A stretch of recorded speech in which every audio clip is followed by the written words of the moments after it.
देशभरात नीट पेपर फुटी प्रकरणावरून विद्यार्थ्यांचा संताप दिवसेंदिवस वाढत चाललाय. दिल्लीच्या जंतर मंतरवर आंदोलन सुरू असून केंद्रीय शिक्षण मंत्री धर्मेंद्र प्रधान यांच्या राजीनाम्याची मागणी जोर धरत आहे.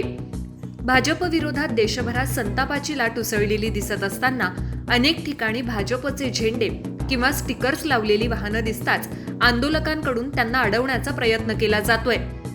दरम्यान बिहारची राजधानी पटनामध्ये घडलेली एक घटना सध्या सोशल मीडियावर तुफान व्हायरल होतीये.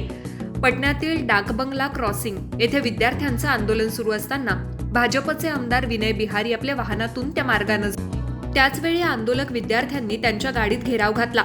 मात्र आमदारांनी गाडी न थांबवता पुढे नेण्याचा प्रयत्न केला. यानंतर त्यात संतप्त विद्यार्थ्यांनी वाहनावर हल्ला केला.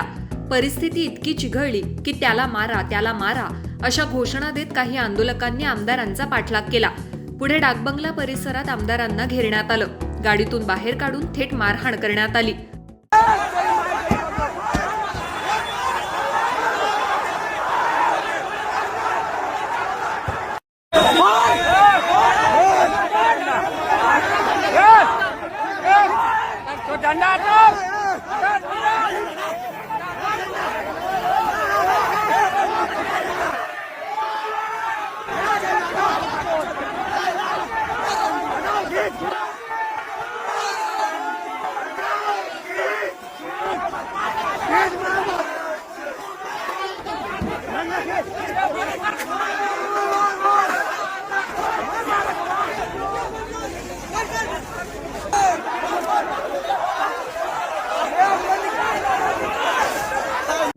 या संपूर्ण घटनेबद्दल तुमचं मत काय?